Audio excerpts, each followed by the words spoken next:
One. Hi everybody, welcome to week 3 of STRI Research 2020. This week I have the pleasure to say I'm joined by Michael Fantz. I always get your surname wrong, Michael. Did I get it right this time? Woohoo! Excellent. I'm also joined by Andy Owen from ICL and Andy Spetch from British Sugar Topsoil. Excellent. So welcome to everyone that's joining the stream now. Again, as always, please ask us your questions.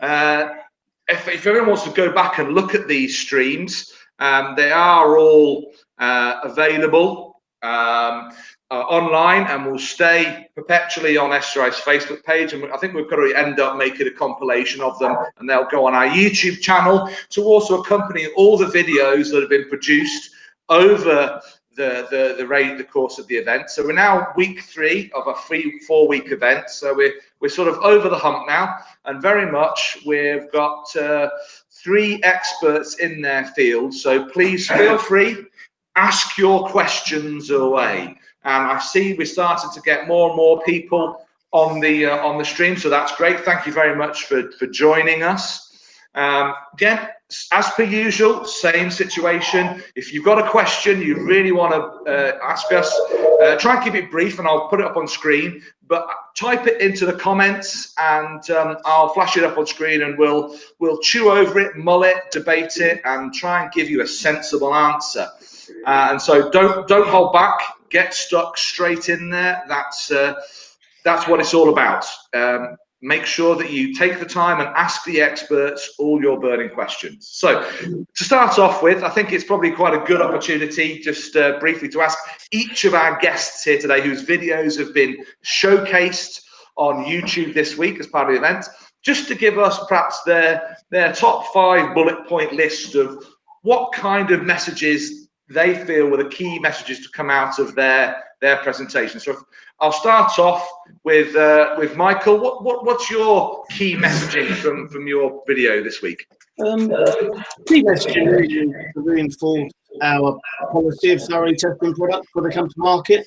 So for many, many years, it's been the policy of the company, Actuals Europe, Actuals Corporation of America, to put product into trial, test it almost to destruction, use it at numerous rates to do properly replicated trials to have the confidence of launch a product. So quite often that might mean that there's coded materials in the US that have never actually come to market.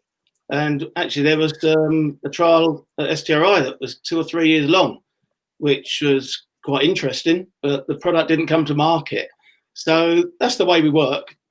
Now, what we could have done this year with us having the global agreement to market the Redox Turf RX range globally would be just to piggyback off the history.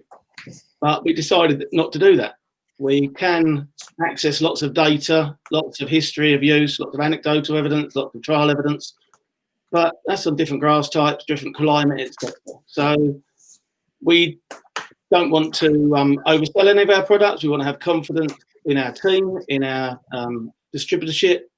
And we thought a good idea would be to put a product to trial that would benefit turf in a shaded environment, because shade affects most sorts of sports turf. So it wasn't so much about the root zone or the grass type, it was about the abiotic stress of shade. So we've got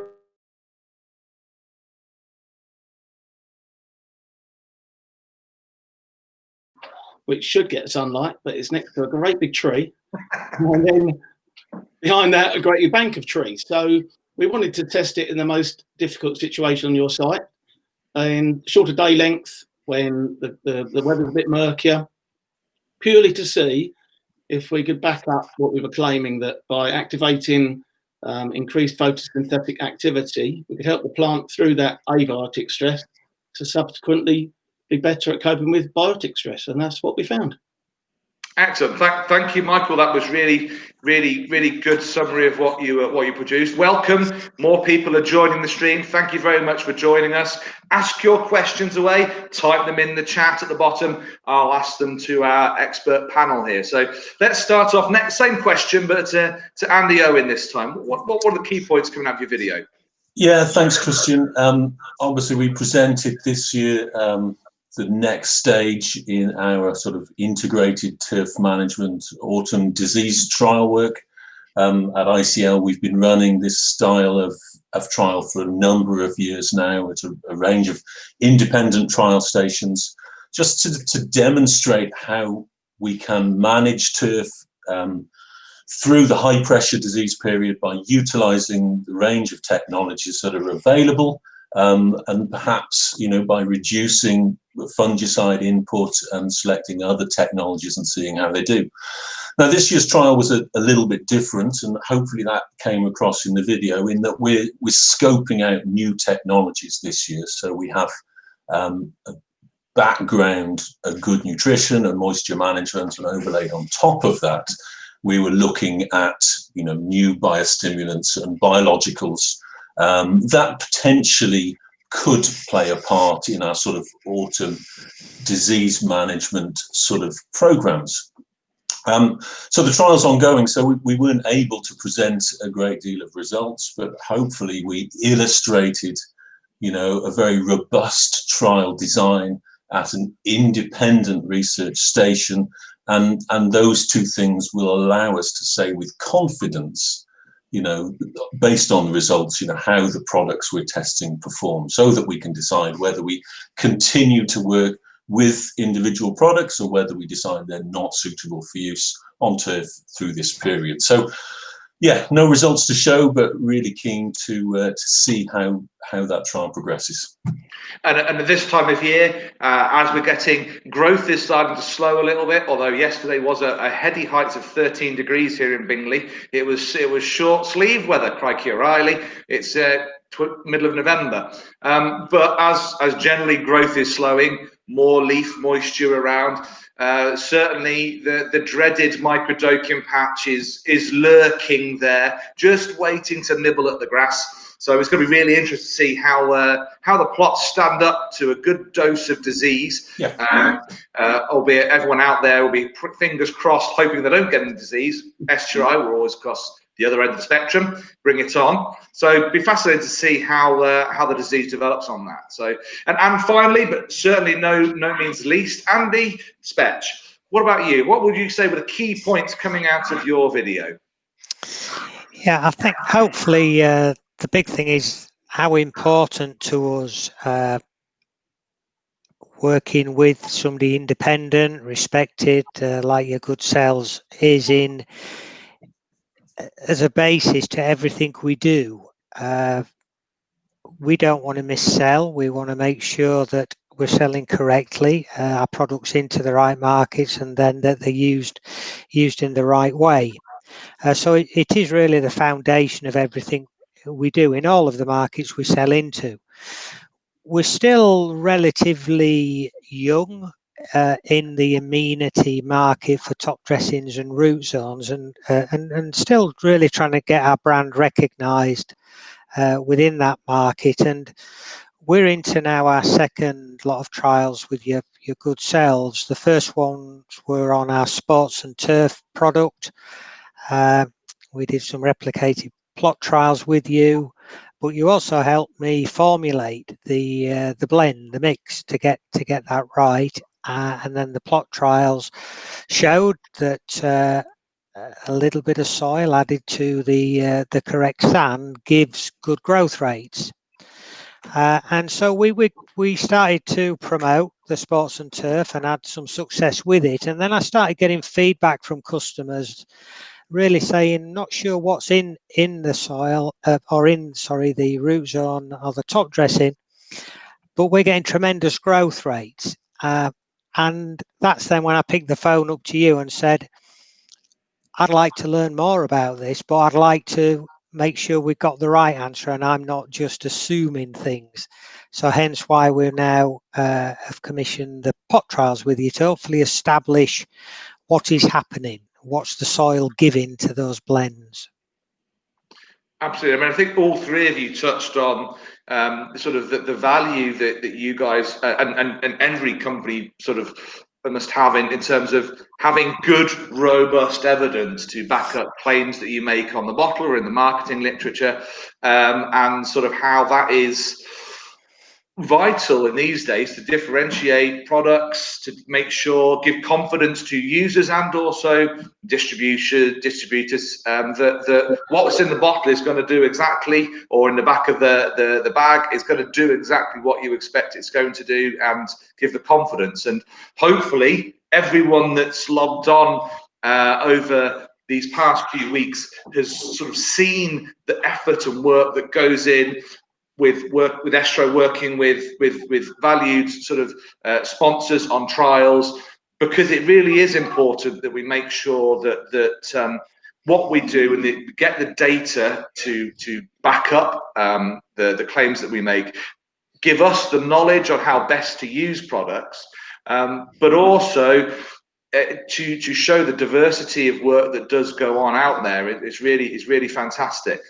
So everyone that's joining the stream, welcome. Thank you very much for joining us. Look, don't be shy. We don't bite, not normally anyway. Please feel free, ask your questions. Any question will be answered. It's given fair airtime, and we'll have a darn good go at answering it anyway. But I've got a question, and I'm going to ask Michael first of all. So, given the time of year we're in, it's I look out my window. It's grey, it's dark, it's miserable, it's pretty autumnal.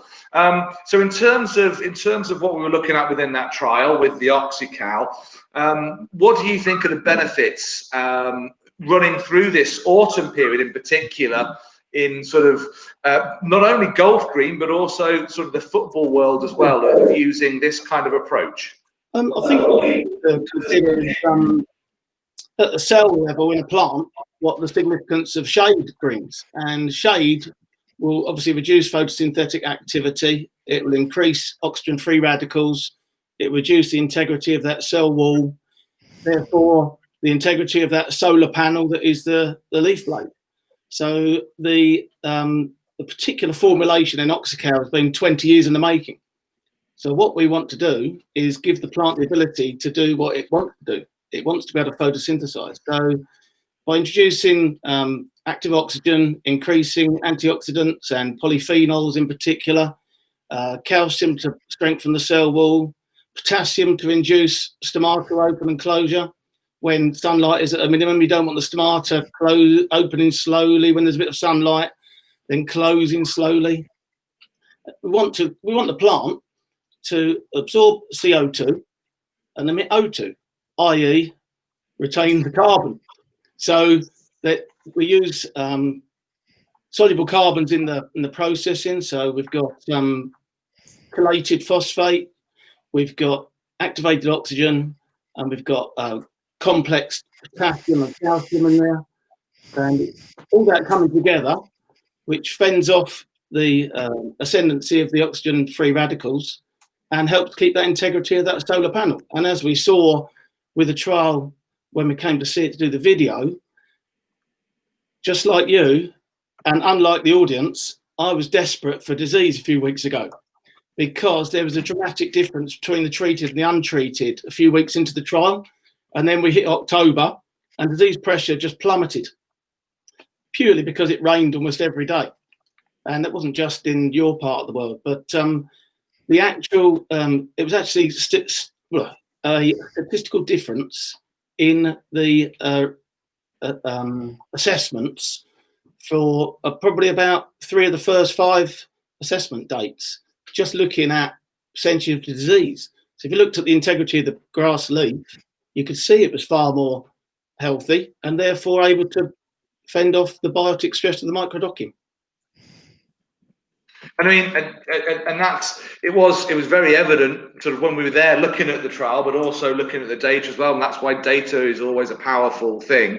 And sort of a question really for Andy Owen here, because Michael's really kind of tossed that ball up in the air, and it's time to smash it out the park when it comes to disease and disease management.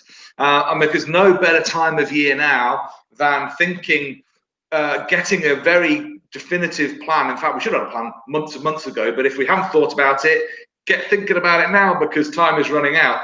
So in your sort of experience, Andy, what's the value in sort of having an ITM based approach when we come to disease management?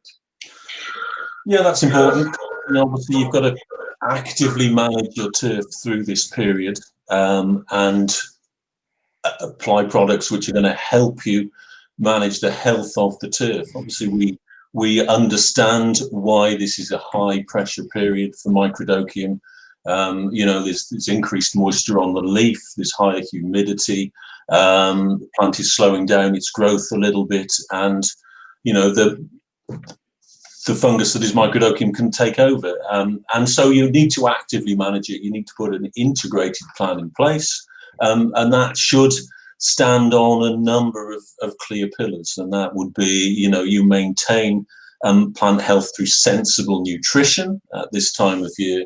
You manage the moisture in the canopy if you can, and in the surface of the root zone if you can, and then you look to other technologies which might have an added benefit. And obviously we have some fungicides in this territory that we can use, and they work extremely effectively at managing disease if you apply them correctly. But obviously there are other regions in Europe particularly that I work where they don't have fungicides, and so we're looking to utilize all the technologies that are available. And in the trial work that we've done over the past countless number of years, you know, we see every time that there is no perfect replacement for the synthetic fungicide, which works so effectively. But where you can dovetail a program, a series of technologies together, applied at the right time, you can make a significant dent into the progression of microdochium and the total outbreak that you might experience. Now, you've got to have an understanding of your site. You've got to have an understanding of how the disease develops on your site and the technologies that are available.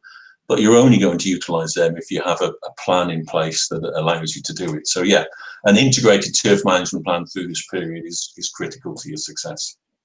And again, as we've seen time and time again, working with you guys and across a number of different trials that companies run here at STRI, if you get your ITM right, you really do see massive benefits going through the periods like we're in right now. Disease pressure is not through the roof. It's kind of building, it's growing, it's not sort of out the blocks and it's knocking everything down its path.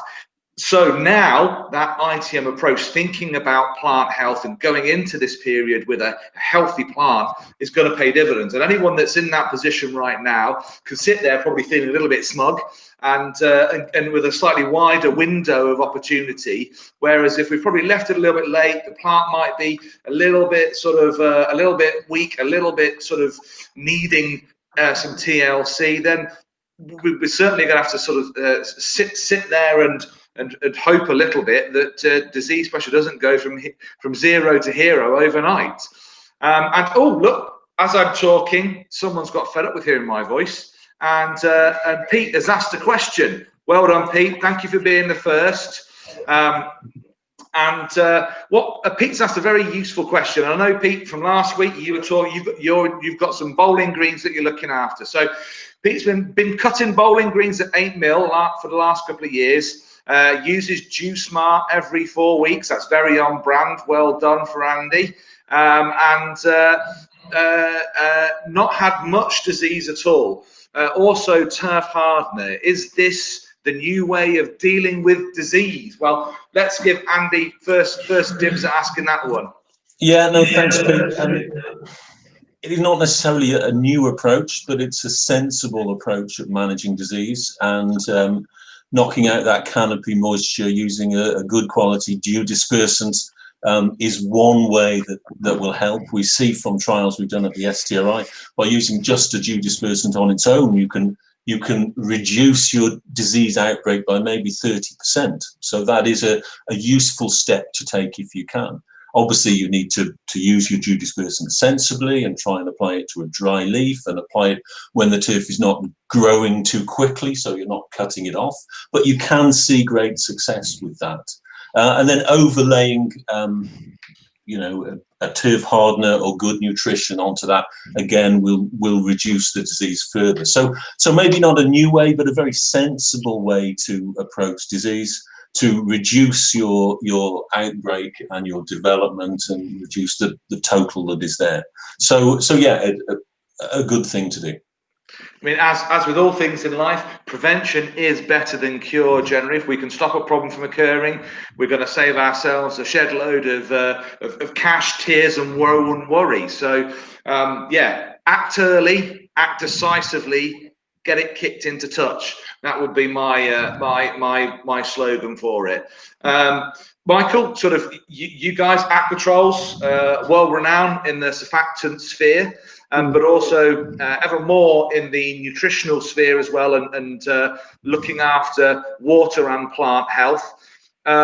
What's your view on sort of the combined approach on how we wrestle with whether it's autumn disease, summer disease, or year-round diseases? I think it isn't a new approach to have an integrated turf management approach. I actually think the management of microdochiums is a 365-day-a-year approach.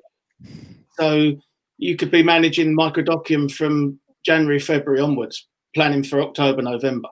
So long-term strategies to move from dominated swards to more disease-tolerant swards such as fescue and bent, reduction in organic matter, water management, all those things, reducing stress, all comes together. And it does focus the mind, and we promote our turf, hardener, tough turf mix at a certain time of year, same as everybody else does. And I don't want to mention the C word, but when you talk about the vaccines that are being developed at the moment, they're all looking at the same goal, and they've all got different technologies.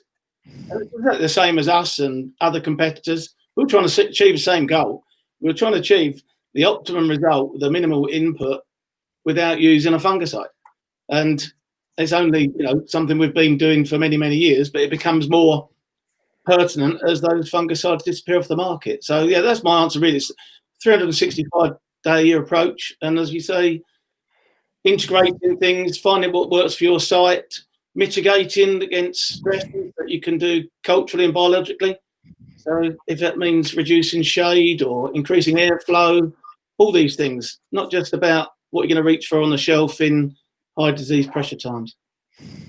And again, I've got a question here to bring Andy Spetch into the conversation, because I know Andy, folk might be out there thinking, well, what the heck has a root zone got to do, or top dressing got to do with disease? Well, for me, top dressings are an important part of a component of disease prevention program. That's a lot of P's in one sentence. But in essence, for me, how do you I feel that top dressing is a really useful and a valuable, essential tool.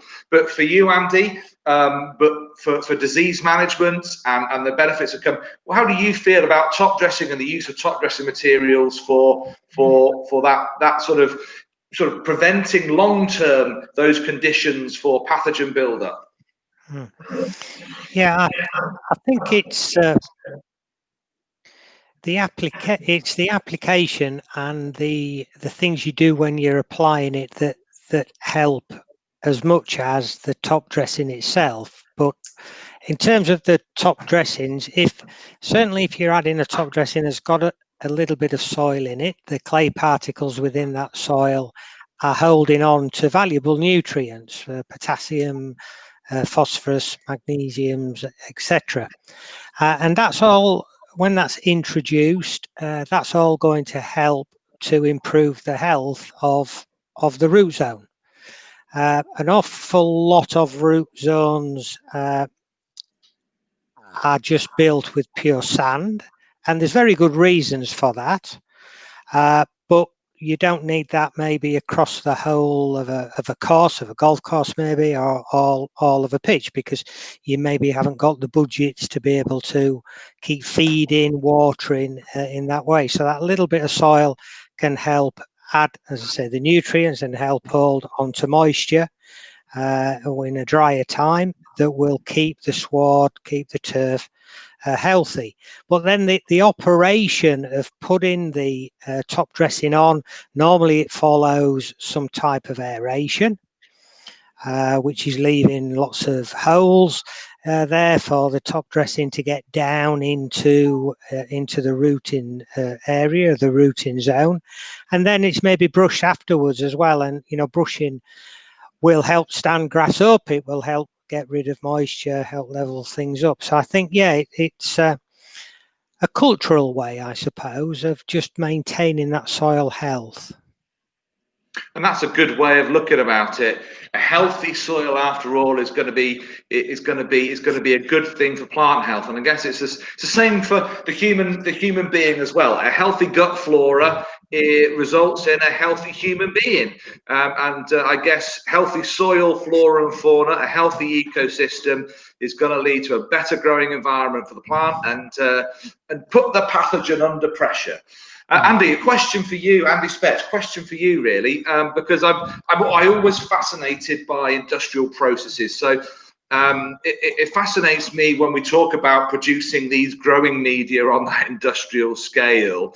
How do you ensure that what goes out the door in the back of a wagon is the same material consistently time after time? How do you do that? Because that seems to me to be a real magical skill.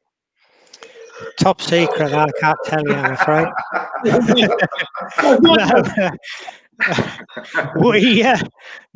We're everything we do. It's one of the benefits, I suppose, of being part of a company like British Sugar. I've been with them 30 some years now, and we do everything to procedures and protocols, and we've got ISO everything in the business.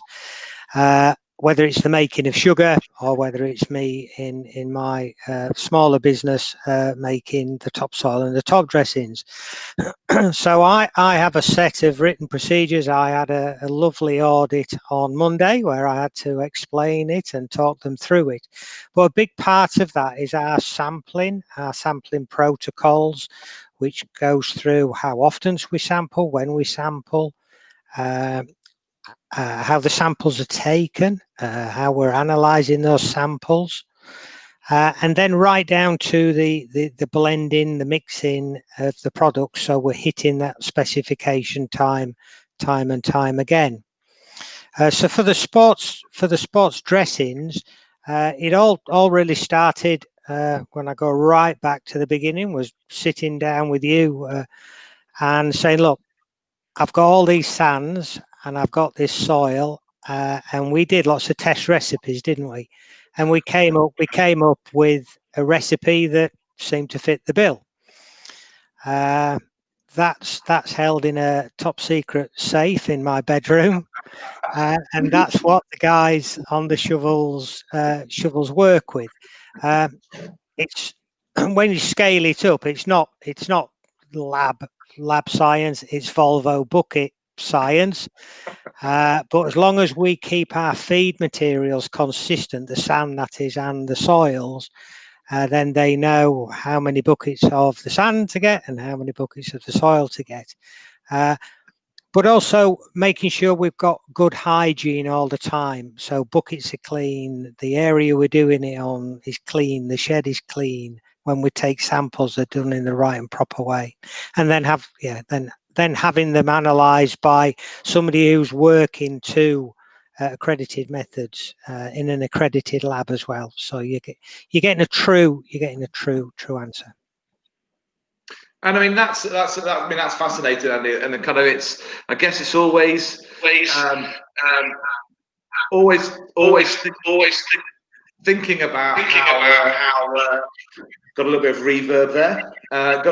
Thinking about how these industrial processes go together.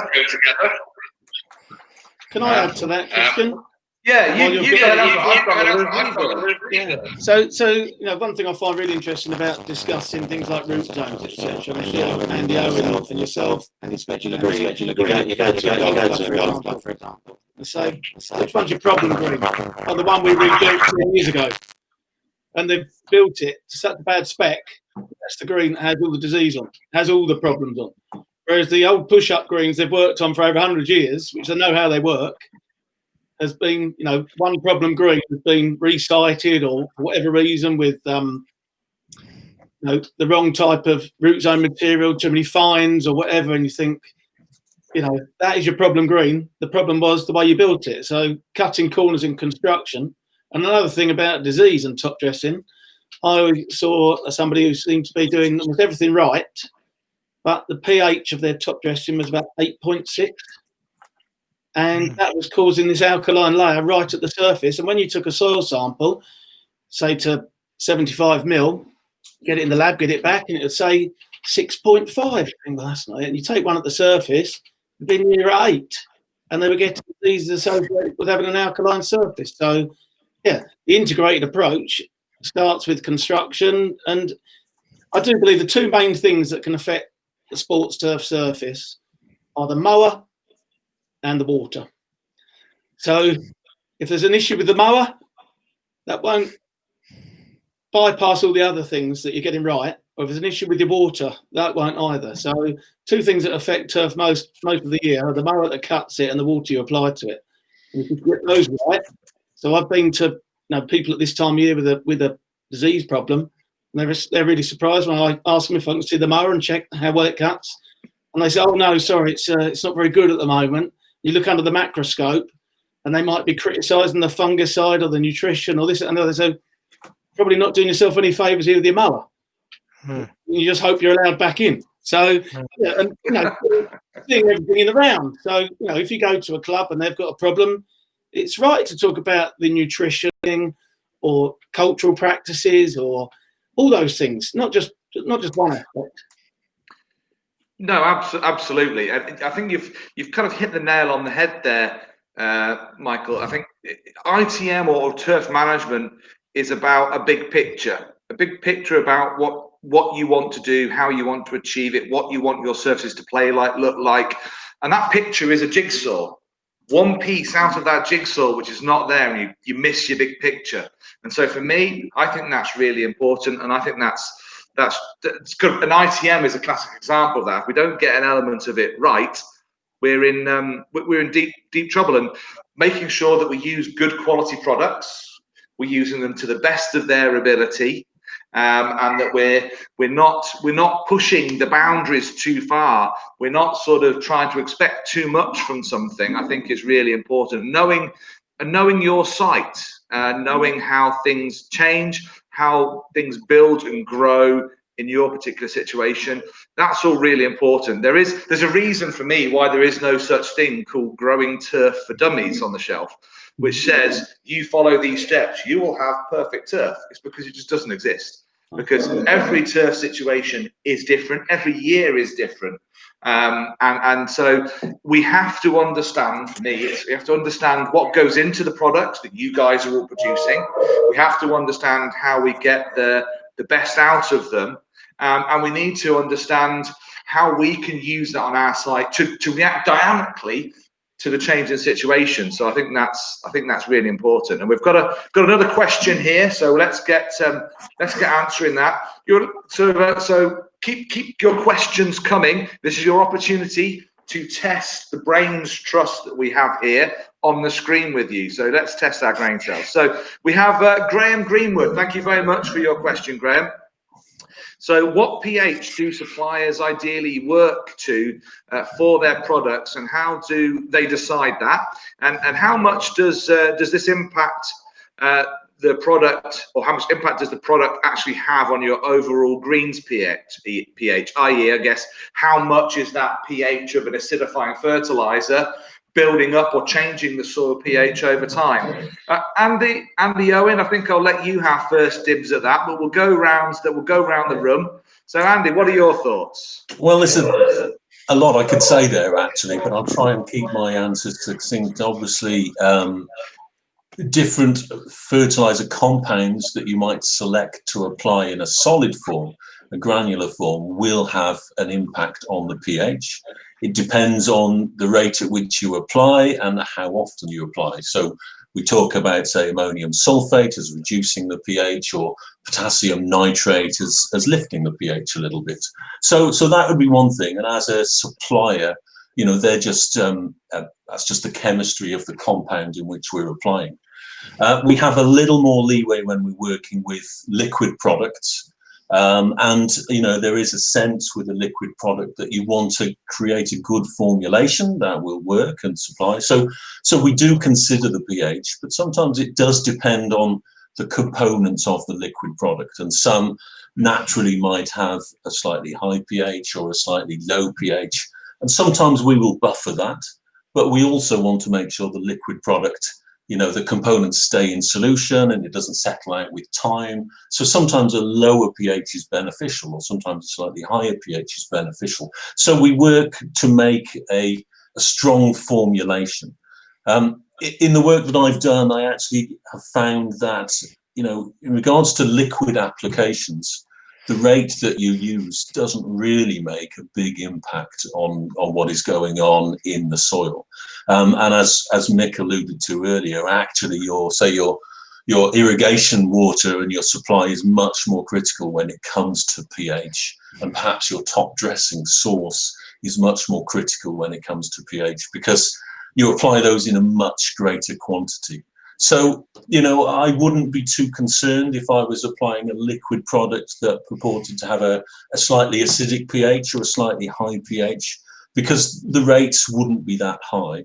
That said, I always find it a sensible approach to monitor the pH of your greens, you know, by taking soil samples on a fairly frequently basis, so that you can look at the trends with time. And if you find you have a slowly acidifying trend, well, you might want to promote that for a little while, but you don't want it to get too extreme.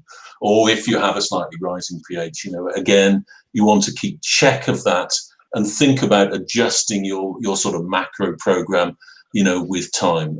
But usually you would look to your irrigation water or your top dressing initially to make sure that they're not having an effect. I could say an awful lot more, but I'll leave it there and let one of the others contribute as well. Thank you very much, Andy. That was a really great answer. I just want to come to Andy Spetch now, just sort of have so from your perspective as a top dressing producer, and what kind of pHs are the sports top dressings that you're making, and what's your sort of take on pH and top dressing materials? Yeah. So we're using topsoil that's coming in on our sugar beet, so it's coming off prime arable farmland that's growing a range of crops, sugar beet being one of them. The pH of those to grow a good crop of sugar beet needs to be around sort of 7.5 pH. Ideally around 7.5 to get the best yields. So that's a sort of a given for me. That's something I get. We don't adjust that in any way. So I'm then adding a sand to the soil element, but our pHs will be around the high 7s towards 8, depending which products we're supplying. And we don't find at those levels that is impairing the release of the potassium that's in there, the phosphorus, the magnesium, the nutrients that is in there. So now, to some people in some applications, a pH of that would be too high, and that's really why I guess it goes back to us understanding our products, getting the background through trials work, feedback from customers as well, so we don't missell. I think, you know, the best way is to be very open and upfront, understand the industries you're selling into, and don't, you know, I wouldn't dream of selling it if somebody was looking for maybe predominantly fine grasses. I know there traditionally people will always look for dressings that have got a much lower pH to preserve those finer dressings. So I think it's about understanding where the product fits and not mis-selling through working with the STRI and others. I mean, I think that's a great answer, and I think absolutely sort of proves the need to make sure that we're putting round pegs in round holes, and make sure that we fully understand how to get the best out of our products, and when it's right to use a particular approach, and sometimes when it's best to look for an alternative. And I think that's really appropriate. Not everything is appropriate for every situation, and I think that's absolutely laudable that that's the approach that you guys are taking, and it's something that we at STRI fully support, is an eyes wide open approach to turf management. So coming to you, Michael, I know you've got strong thoughts on how turf is managed and how it all fits together. From your perspective, how important is it understanding your construction, your situation when it comes to looking at pH, and how quickly pH might change and modify over time? That's a really good question. So in answer to Graham's question originally, we put great emphasis on the quality of our product and the quality of the component parts, and the overall pH of a formulation just being one part of that.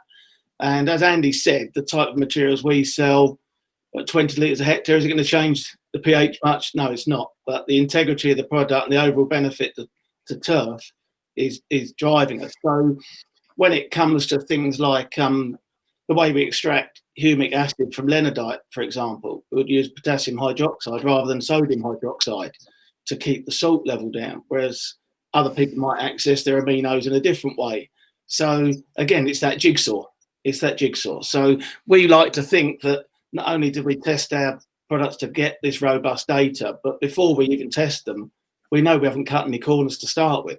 So a quality product used in that way is more likely to get the robust data at the end of an independent trial, such as ones at the STRI. And then going on to something else Andy said about checking pH, it's really interesting over the last few years when I test things like infiltration rates, percolation rates, water holding capacity of soil. The same greens can change so much with this trend to put in many tons of sand on. The actual soil texture of a golf green can change dramatically, and therefore you get back to the choice of surfactant, for example. So coming back to your question about being prescriptive on site-by-site basis, it plays into that story. So if a customer is changing that profile or is changing the grass species, their water management might need to change, etc. So so I quite often would get my customers, even if I can't be there, to do their water droplet penetration test at the start of the year and see how that compared with the year before, or see what their water holding capacity is of their soil, or their infiltration rates or their percolation rates, because as Andy and I were chatting before, and we can't fly to these places now. So the more information they give you, you can be a bit more prescriptive. And having sat at this desk all year long, I still talk about reaching out, get something off the shelf. So you might have your go-to, if we want to talk about surfactant for a second, your go-to water management product. But if you understand your site, as Andy said a few times, both Andys, you understand how physically you're changing it, physiologically you're changing it, grass species you're changing it, that thing you've reached for might still be the same, but every now and again you reach something else to change the way you manage water other times a year. And that might not have been the approach you've had exactly the same site 10 years beforehand. It's all about being prescriptive, really.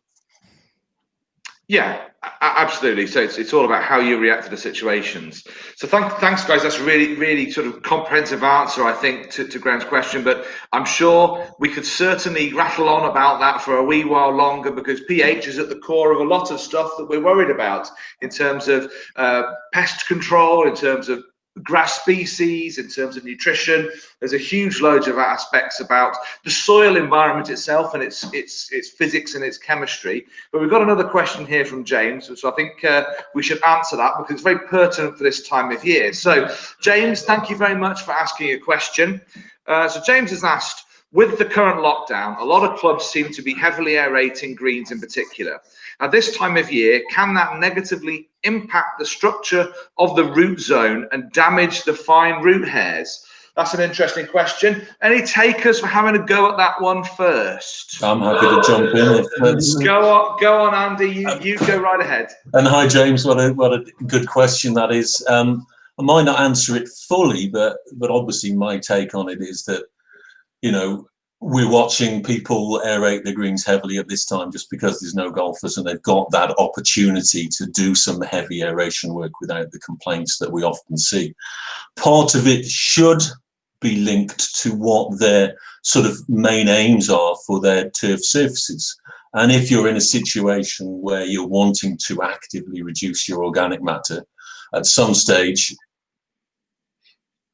I think we've lost Andy Owen mid-flow there. Poor Andy. I just pulled the plug out. Someone has pulled the plug out. That was definitely that was an internet drop. That was just as he was in full flow. I think what I'll do is I'll hand over to Michael, because I think you've definitely got some views on this, as do I, and I'm sure Andy Spetch does in terms of the work he gets involved with sort of practical grounds maintenance advice at this time of year. So Michael, you to start off with. We're changing. It's all changed. It's back to a different formation again. Michael, I think I can see Andy coming back in. There you are, Andy. Andy's coming into the stream now. So here we are. We're back to the four musketeers. What happened there, Andy? You're literally in mid-flow and you disappeared. So I'll hand it back to you to carry on where you were going. Okay, yeah. So I was saying it is what their aim is, and obviously a lot of courses do still want to reduce their organic matter content, so they're taking the opportunity to do that. As to whether it would negatively impact the structure of their root zone, I never like to see too heavy work when root zones are saturated, or the surface of the greens are soft. So there has to be a decision to be made about that.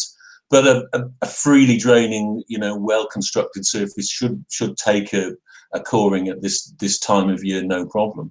But it does depend on a site-by-site basis. It'd be a bit of a challenge to recover those surfaces to full turf this time of year, but I assume that the course managers in question are aware of that and have a program in place to help their surfaces recover, and they will believe they will be in a better place in the spring from having done some heavy coring at this time. But I wouldn't say everybody would need to be doing it. In terms of damage to the fine root hairs, I mean, I don't have any data on that, and often the fine root hairs for turf grass do turn over quite quickly. So actually at this time of year, there might not be a lot there, but come spring, when temperatures warm up, when the turf starts to explore and expand its root system, then the fine root hairs will reappear. So I wouldn't be overly concerned about that. I'd be more concerned about your greens taking that the heavy work that you might be doing at this time of year. But again, there's more that I could say, but I'll stop there and hand over to someone else for a comment. What I'll do is I'll go on to Andy Spetch now, because again, part of I know the role. I mean, you're an avid rugby fan, I know that, and you also get involved with helping out clubs, giving advice. You've managed the grounds at your local rugby club for a long time. What's your perspective on dealing with sort of root zone type playing surfaces which are inherently natural soil in their nature, and aeration work, and especially at challenging times of the year like here, where you may have a drainage issue, the temptation is I want to do something. What's your perspective? Is it the right thing? Is it the wrong thing? When's the right time? Yeah, we had an RFU groundsman connected call webinar last week, and Keith Kent he's now sadly retired from Twickenham but still very active, was leading the call really, and he's known as Aeration Keith. That's his nickname, because it is the one thing in all the clubs I visit, and I'm talking really grassroots level here, not professional level.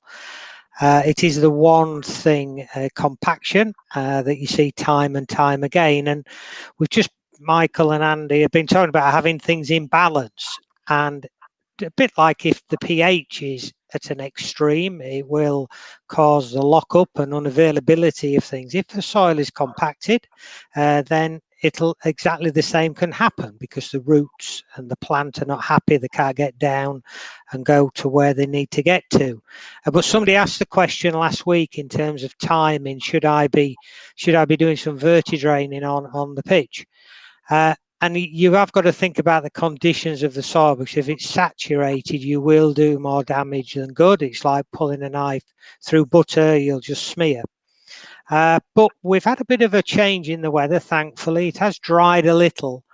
And this probably now is going to be the last chance before the winter really sets in. So as long as the moisture of the soil is, not saturated, then yeah, and you can get that cracking.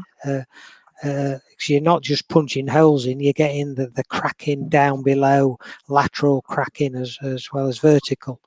Then yeah, now is a good time to do that on the rugby stroke football winter games pitches. And sort of coming to you, last but certainly no means least, Michael, in terms of your perspective on aeration, James's question on greens, and negatives and positives. I use two analogies really: is where are you now and where do you want to be, and how's the best way of getting there, and if it's measurable, measure it. So if something is measurable that can be associated with aeration, measure it, whether it's year on year or on the day, whatever it might be. So it might just be the infiltration rate, it might be, percolation, it might be your root depth, it might be where you are with your pan that you've had for years and years and years. So there might be a case where I go to somebody who's pulling a bow wave in front of a vertidrain, and it could be the worst thing they ever did. But you go to the next site and it could actually be unavoidable. They've just got to do it and suffer the consequences at the time. So understanding your site and understanding where you are, not aerating just for the sake of aerating. And I understand the politics involved must be unbelievable. So the pressure from membership, say, go out and get your aeration done now. I totally understand that. But you definitely can do more harm than good. I might be a little bit old-fashioned, but I would rather not put so much weight on as heavy aeration equipment would. And the old-fashioned slit tine at this time of year, for me, was the best thing you could ever do. So reduction in the amount of weight that you'd need to put that piece of kit across there, obviously in combination with other aeration practices at other times of year. But when I used to have to communicate with members, I'd always say, I'll carry out this aeration practice if soil conditions allow. So if the soil conditions were optimum, we'd carry it out. If they were suboptimum but still beneficial, if we had a maintenance week and I thought that particular practice wouldn't be beneficial, I'd just cancel it. Because I always sold aeration, it was short-term disruption of the surface for long-term gain. And it's all about that recovery. And if that is measurable with the kit we've got, but also measurable in the eyes of your customer, your golfer, I think that they're the key things, really. So you can sell any aeration to a membership if they see long-term benefit. But at the moment, there's a lot of chat on social media about vertidraining, etc. If you're putting heave on a vertidrain at the moment, you're probably achieving nothing if it's saturated. If you have a lower profile that is dry enough to get that fracturing, as Andy was talking about, then it could well be beneficial. But if you're causing compaction at the surface as a consequence, not probably the best thing to be doing. And I mean, I think I have some pretty strong views on aeration, which I'm generally not too shy about talking about. But for me, aeration is a tool. It is not an altar to pray up against. For me, aeration should be done for a reason. We should have a very specific objective in mind for when we do it. So are we looking to, are we dealing with a thatch issue? That's a very different approach to aeration. Are we dealing with decompaction? Are we talking about opening up a profile for air and water movement? Or are we talking about the punching holes to allow more easy water movement into what is essentially still a freely draining profile. We need to understand very much how our profile is constructed to understand what the negative impacts of aeration will be. This time of year, aeration can be fraught with hazard, and so I would absolutely agree with Andy that probably from my point of view, probably less of an issue with root damage. For me, aeration this time of year is potential for causing harm to the surface, the length and longevity of those holes, but also disease. I've done it myself on trials where I think, oh, I need to do some aeration. It's getting a bit late. I'll bang the aerator on. Fungicide is worn out. So there's no disease control, and you go back a week later and there's microdocking patch everywhere.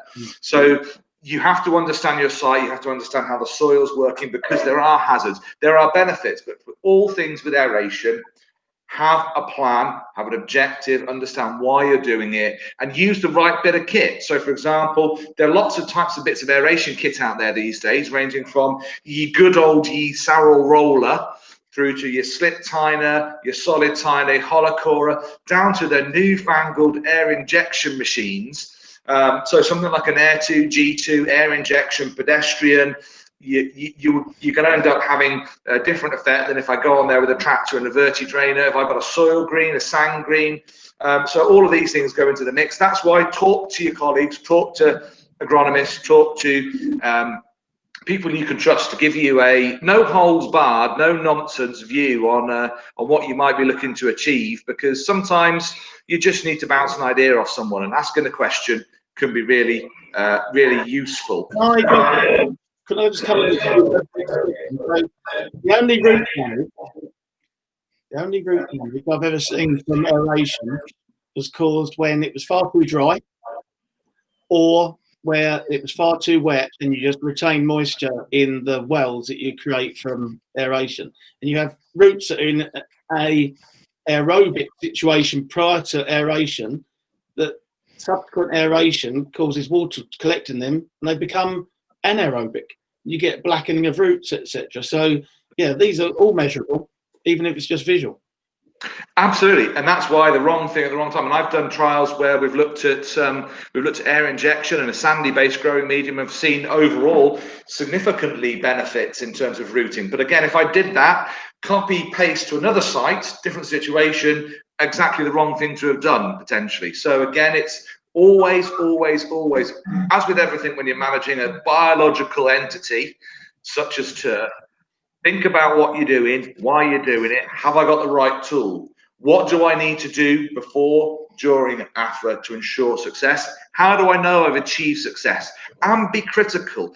Be critical of, did I actually get the bang for the buck when I'd have done what I needed to do? And that's really important. Just to add to that, Christian, to bring us back to a bit of research, there was a nice couple of papers done at the STRI. I think they were published about 2004.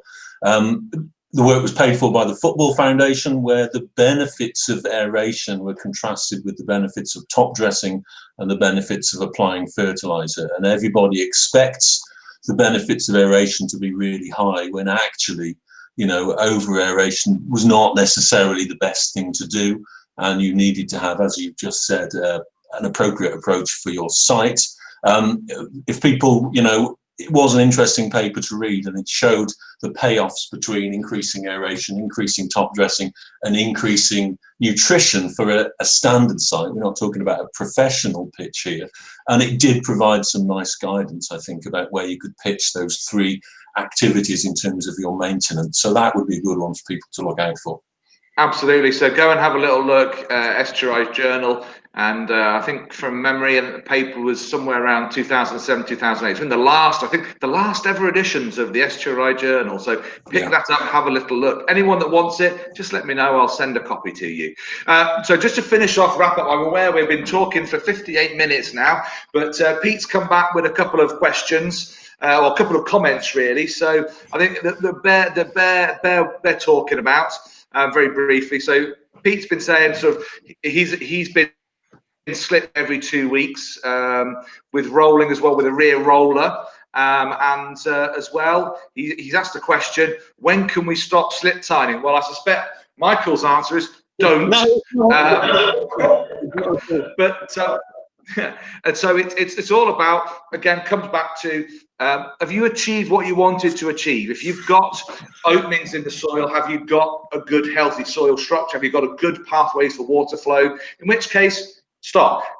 Know your greens, know your construction. If things are getting a little soft and squishy underfoot, it might not be the right time to go out there. So again, you've got to call it based on your site. But in reality, you've really got to look at your site and see when it's ready and when the conditions are right. But it's a good question. And he was talking about doing early season, in his final comment was talking about early season aeration works in, say, February time, so allow the surface to nip back in again, ready for the main playing season in April. And absolutely, hint and tip is, most people expect playing surfaces to be a bit shonky in the end of the early spring, end of winter, just because of what it is. So make hay while the sun shines, make them a little shonkier, but then you'll see the benefits on the other side. So I think there is something to be said for that. And again, different sites, different timings will need different approaches. But that as an approach to think about an early season before growth really gets so strong or too strong, and then it will grow through, then there is merit to that approach, certainly. Okay, I think what we'll do is we'll draw an end to it there. Thank you very much for everyone who asked a question. We didn't have a stack of questions, but the questions we did have were absolute A-grade, top quality thinkers. So thank you to everybody who asked the questions. Thank you to Pete. Thanks to James and to Graham. That's been excellent. Thank you very much for posing some real good, broad questions we can get our teeth into. Fabulous. Well done, everybody.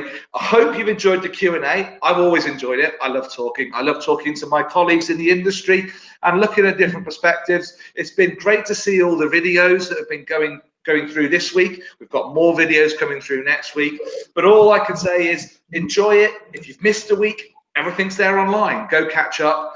And I really want to say big thank you to Michael Vance, Andy Owen and Andy Spetch for not only appearing today, giving up their time to be on the Q&A, but also for giving up their time and being involved with the research, production of the research day and sponsoring research trials here at STRI.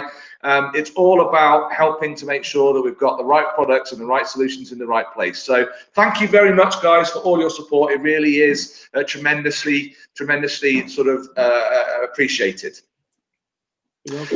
So, okay, guys, all it says for me is to wrap up, and I'll let the guys also have their chance to say goodbye. So from me, goodbye, and from my guests, goodbye as well. Thanks. Goodbye. Thank you. Thank you very much. Cheers. Bye-bye.